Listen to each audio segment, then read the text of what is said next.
este vestido blanco de Artsy Sister, and we're continuing with Saturnastra Woden. This is chapter 7, the mansion. Or like getting acclimated to like a new place. And those shadow voices always make strangest sounds, and with them gone, Woden shifted her attention to another sound, and she told me, "Do you hear that now? With them gone, it sounds a bit like an air conditioner." "I don't even know what an air conditioner is, and what it sounds like," I protested. "I suppose it makes no sense for there to be one in this world," said Woden, lying back in the bed, and she added, "I certainly do miss it. The noise alone was enough to lull me to sleep." "Just how does this air conditioner sound like?" I asked. "It is more like murr, or maybe said Woden, making sounds like that strange machine." "I see, and can you tell me which way the sound is coming from?" I inquired. "It comes from that way, and if you lend me one of your ears, I'll be able to listen as you get closer," said Woden, pointing in the direction of the open window. I removed my ear and gave it to Woden, and she frowned and returned it to me, knowing full well that what she meant was seeing and feeling through my senses. And think of it like a type of reverse possession. It wasn't my favorite thing to do with Woden, since I am usually the one who possesses people. Anyhow, as I made my way through the garden, I slowly grew closer to the source of the sound, and eventually I found a hollow of an old willow tree that was the source. So, in order to persist in Woden, her spirit is possessing her demon. Cause yeah, just because people think that demons are the only ones that can can do the possession thing, but you know that with strong enough willpower you can possess the demon. Whatever, moving along. But don't try that at home. Eventually, I found a hollow of an old willow tree that was the source of the sound. And since all willow trees are haunted, I made my way back in a hurry to avoid the spooks. So it wasn't an air conditioner. How disappointed," said Woden sadly. "You could just install a unit if it would get you to shut up and go to sleep already," I said, frowning. "Like I said before, I will sleep when I die," said Woden. "You're just afraid I will get into trouble if you're not watching over me," I said coyly. "If left alone, all you will do is more juvenile pranks," said Woden. "People here are harder to spook than those from my generation," I responded sadly. The people are just the same as before, only that they have more beings to interact with. And with you, there is more than one type of demon as well," explained Woden. "So what you are saying is that I have to step on my game," I said, frowning. "Possibly, but why bother anymore, you know?" said Woden, hiding under the bedsheets. "I suppose there is no point to it," I said, sighing. "You need to get a new hobby," suggested Woden. Like you have a hobby anyway," I retorted. "Sure I do. Do you think I actually need to drink tea? I just do it to amuse myself, that's all, and I try new recipes and mix some things. It is like potion making, but with a lot less stress," said Woden. "I could go for a cup of tea," I said, pulling the sheets off Woden's head.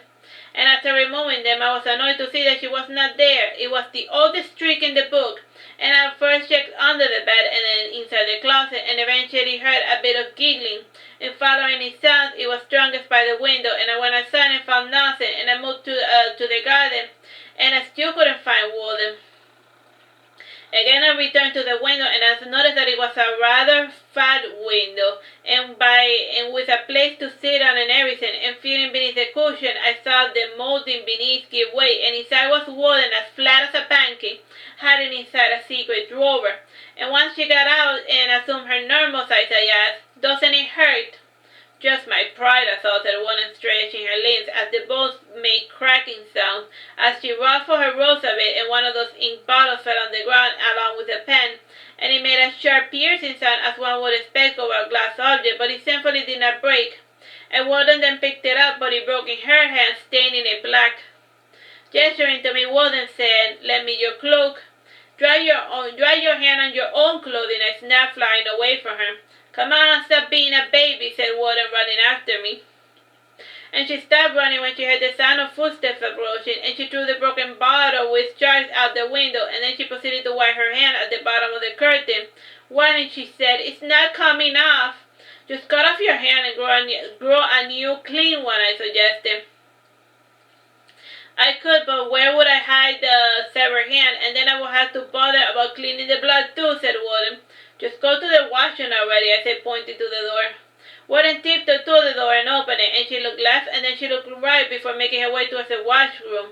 And she pulled the chain from the sink, and it made a weird loud sound as the pipe struggled to get the water to the second floor. And the first bit of water came out orange, and then it cleaned up a bit. And Woden drew a tiny purification run on the pipe, and then even the dingy lead-filled water became clean. And she then started rubbing her hand vigorously with soap, and after removing the bulk of it, she was no longer staining whatever she touched, but the palm of her hand was still blackish. Woden closed her eyes for a moment as she thought of a solution to this petty, mundane problem. Looks like her hand is still stained with ink. And she nodded, and then she brought out a bottle of varnish, and then she set about completely removing the stain. And on the way back to her room, she noted all of the places she had touched had a palm print. And sighing, she said with her own voice, what a bother. And she opened the door without touching it, and then she went back to bed, and she shifted to the side to look out the open window, and it was still a couple of hours till sunrise. And lying beside her, I started to make small braids from her long black hair, and sighing Woden saying, maybe this time we'll move on from here. It has barely been a day, I protested. I just don't know what to do with myself, I thought, said Woden. You could try doing your mission and the whole finding the source of the corruption your brother was blabbing about, I suggested. There is no corruption in this world. There is only the common danger that slips through our fingers. Even as we speak, efforts are being made to remedy the problem, but mostly it is out of our hands, and it isn't the first nor the last time this has occurred, and the world has taken care of the problems without our interference, said Woden. You certainly do seem knowledgeable about this world. Speaking of which, where are we exactly, I asked. You know where we are, Bayl, said Woden. You forget that I do not have your father's memories, I said at that exasperated. The world used to be called Saturn before the terraforming projects began, and we actually came to change it, and it was surprising that others had thought of doing that before, and we certainly picked up where our predecessors had left off, and once it was completed, we renamed it to Saturnastra, said Woden. And why only add Astra to the end of the name? And why not just change the planet's name altogether? And why is the stupid planet called Saturnastra, I asked? The word Astra refers to a type of supernatural weapon. It is usually called forth through invocation, and it is then imbued with divine power. And this makes this weapon impossible to counter, and the Astra could only be used under specific conditions, and only by certain people who knew the invocation, explained Woden.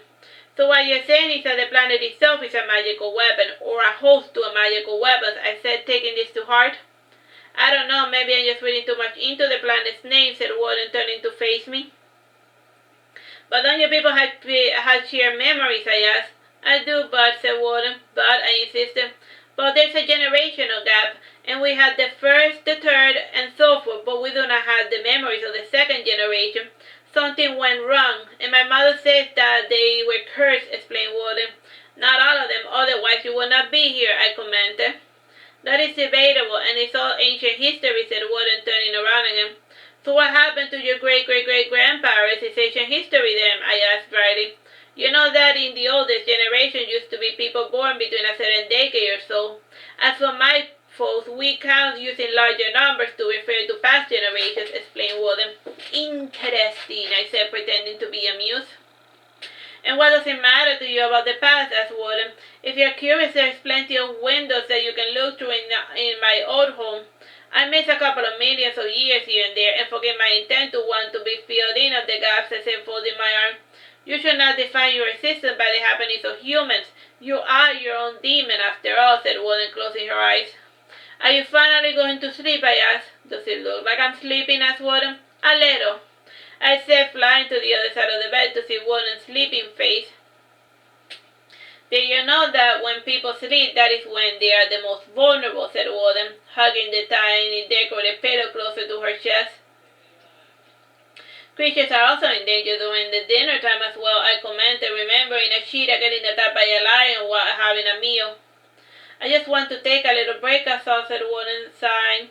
And from my surroundings, from my flesh, and I will be fine, and I have my father's rose biologically fused into my skin, and they will warn me if anything dangerous approaches. I waited beside Woden about half an hour, and I looked outside to guess the time based on the position of the stars. And this did not tell me much because it was an alien planet, and all my life had revolved around humans, and it was a bit unsettling to step out of that frame of mind. And there was truly no point to it, or anything, for that matter. All my past efforts had proven to be a complete waste of time. And I suppose now only one thing remains, and that is to go back to the basics. Bayl, and what do you want to do with your time in this world? And I came upon the gardens and I saw a couple of people sneaking about, and they were trying hard to be real quiet about it. And I followed after them, and they seemed like the sort of people that go into the place to rob them. And they did not have the look of people from the compound, nor was their spirit anything familiar to me. And myself would have just let things happen, and I would have even gone as far as to whisper bad thoughts into their heads. And now I just did not see the point to it, and I stretched my hair and all about the floor, and some of the fellows started to trip over what they were perceived as nothing. And I must admit it to be a juvenile trait, but I have been off my game for millions and millions of years, or maybe billions. And eventually one cursed rather loud, and the guard dogs heard the unfamiliar voices and started barking. And soon the entire area was surrounded, and the intruders made the effort to fight with knives and swords clashing in the dead of night. And soon their purple blood stained the campground, and only one fellow was left alive, and he was taken to the barracks. And I yawned a little, and I said to myself, how droll. And after this incident, I would return to see if Woden was awake, and she was not, and there was still so much time left in the night, and what if she made it a habit to sleep again? And what would I do in those lonely dark hours all by myself? Let me see this time. Once again I stared at her lovely little face with a sardonic smile, her plump cheeks and pecked nose, and she was a charming little angel, and when I looked up I could not help but gasp. And sitting in a rocking chair staring at Woden was Sir Bruin, and he was smoking a Lauderdale cigar, and from time to time puffs of smoke would cover his face. And smoke aside, I always enjoyed the scent of tobacco leaf, and in my previous life I would enjoy a puff from time to time. Still, long years of isolation have finally freed me from this change. No, I could never return to it. It is unsavory for someone such as I to be bound by such an insignificant thing. Woden would never allow it, and she had an immediate dislike of any and all types of smoke. And she would have awakened if not for the solace of the open window, and this alone kept the smoke from consuming the entire room. And eventually Sir Bruin got up and left the room, and I followed behind in an attempt to make a game out of him. Sir Bruin looked through his pocket and brought out another cigar, and he then went to the kitchen to light it, and the method he used I found it rather amusing. In using my on-again, off-again interest in human activity, I missed a bit of the advancement of technology, and the thing he used to light the cigar was something like a match, and he dipped it into a bottle coated with phosphorus, and when he brought it out, the match was aglow with light. And after finishing this task, Sir Bruin threw the match into the heart of the fire, and smelling the match a little, it reminded me of Ethel. And the smell of sulfur clung to her skin, and when angry she smelled like rotten eggs. Still, in her normal state she smelled like the earth, like dirt. I pondered a bit on going to see her, and there was still a couple of hours left in the night. If anything, she could have provided some sort of exercise, and while thinking of this and many other matters, Sir Bruin had left the kitchen, and I would left towards the barracks hoping to find him, and he was not there. Only the prisoner hogtied, and from our clothes he seemed so frail and helpless, and the following morning he would probably get interrogated while being flogged a little. And this would naturally upset my little lady and her sensitivities. The easiest thing to do was to free him and have him escape. Still, there was no guarantee that he would not return to be a nuisance to all of the living creatures, and it was easier to just slit his throat and be done with the matter for good. And it was then when I felt my belly rumble a little, and from time to time I would get nibbly much, and I could use one of Woden's sweet cups of tea and a sweet biscuit or two. And it was then when a singular idea entered my head. I could eat the man. I had never tasted human before, and all of my peers tend to rave about the meat, something about the spear making it delectable. And humans too will indulge in this delicacy from time to time. And I drew closer to the man, and he shrank back for reasons he could not understand. And the moment I smelled the greasy hair, the acrid stench of rotting molars, my hunger quickly dissipated. The door behind me opened with a groan, and Sir Bruin entered to look upon the intruder, and dark shadows hung over his downcast eye, and the intruder coughed a little as the clouds of smoke were exhaled in his direction, and some too caught on my face, and I became rather irritated, and a grin akin to my kind painted on my face, and I was going to do a service to good Sir Knight who had been so generous to my little companion, and quite fastidiously I made my way through the house, combing through every room and every towel board and every crevice until I had gathered up the little devils. And I puffed a bit and lit one gleefully before coughing and throwing it away. Yes, our dear Sir Bruin was going to quit the habit for good, at least while I was around, and the only cigars I could not salve was the pack he kept in his person, and I counted and waited. Yes, tomorrow I was going to have a lot of fun, and I saw Sir Bruin light up what he did not know was his last cigar with a grin, and it suddenly dawned on me that there might be more of this kind in town, and there was still time, and knowing the others married to one particular brand, I surveyed all of the shops and stole the type of stoogies that resembled the taxi fancy, and I then returned once again and stole all the rest, and while I was around, no human would indulge in so harmful, terrible vices. So like the demon to be a troll, he just stole all of the cigars that the Bruin liked to smoke, and then he removed them all, not only from the house, but also all throughout the town as well. So he had no way of buying them. Because since it's the middle of the night, he's just bored, and that's the thing that he found to amuse himself, to annoy a smoker. When the morning came, Woden found me in the outskirts of the forest near my bonfire, and she said, smiling, "You certainly have been busy. Did you sleep well?" I asked, grinning. "Oh, but only a little," said Woden. "And why are you still in your pajamas?" I asked, looking at her tiny feet. They do not fetch the small children until 7, and I still have 2 more hours before they bother to go get me," said Woden. And looking up, I commented, "The sun certainly does come rather early in this place." "Not so, it rises on the normal time, only you are forgetting the extra 6 hours of the day," said Woden. "I'm still not used to that sort of nonsense, and it was bad enough when the day got an extra 2 hours, but 6? I can't bear it, I won't have it," I said fastidiously, kindling my bonfire composed of cigarettes. And at one breeze rocked the trees, and it threw the smoke in my direction, and coughing I threw water on top of it and buried the rest. And looking at my handiwork, Woden asked, "Is that all of them?" "Yes, and I was quite methodical in my intentions, and there isn't a farm for this either, and based on the legends, achievement that comes from elsewhere far away, and there is not bound to be another for 2 more months," I explained.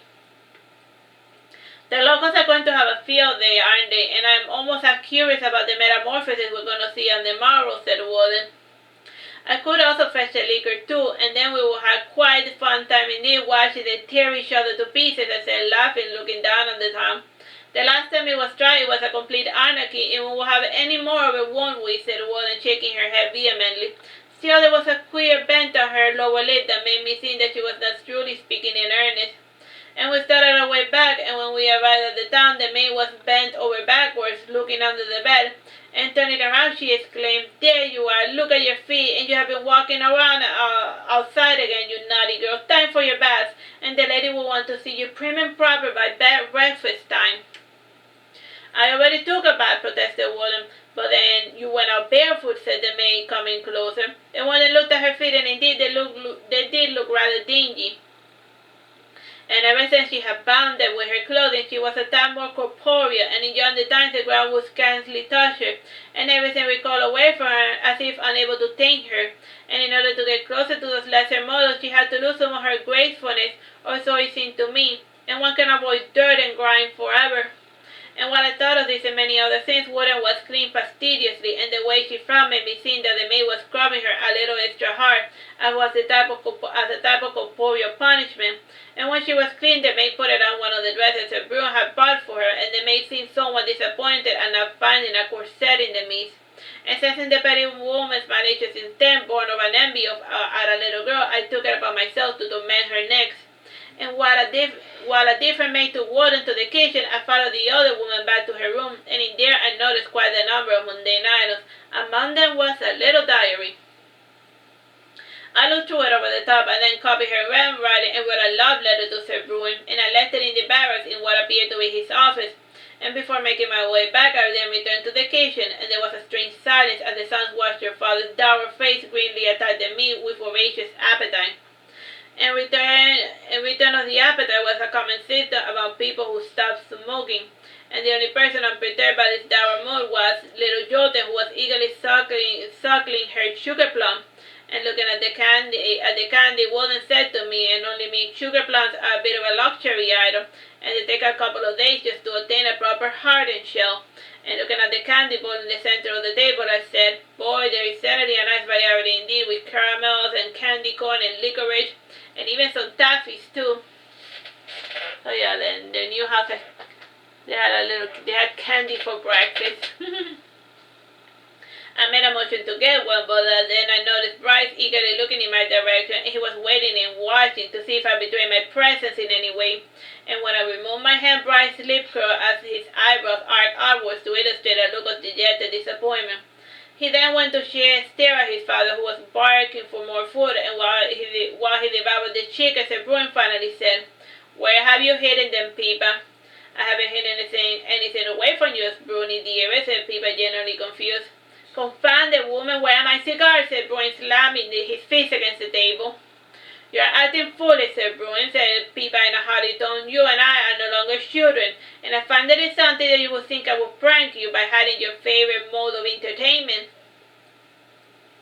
"I do not smoke because it is fun," said Bruin, somewhat deflated. "Then perhaps the gods would wish you to leave the habit for good this time," said Peepa sternly. "The scent you carry is almost as if you were a chimney sweeper instead of a knight." There was an uneasy silence in the room, and it was only interrupted by Jotun swirling the sugar plum against her baby teeth. Still annoyed, Sir Bruin half yelled at Jotun, "Will you stop making that stupid noise?" And Jotun smiled at Sir Bruin and started laughing at him, and he narrowed his eyes to show he was not in the mood. And Jotun then removed the candy, and he placed it in his hand before returning to her seat. Sir Bruin held the sticky, drooly candy in his palm, not certain what to do with it, and Walter then struck Sir Bruin with a mashed potato with her spoon, and Sir Bruin then reached for his sword to cut Woden in half, and it was then when Peepa said coolly, "Oh, stop acting like a brat. Sit down and put your sword away." It was then when Sir Bruin noted his son's chocolate, and it took much self-control for Bruin to put his sword away, and he stayed the rest of the breakfast soaking, and when he was done, he left the house in an effort to go buy new smokes, and while the maids were cleaning the table, Woden asked, "Is he always this charming?" Alright, that's a good place to leave it. Bye-bye and God bless.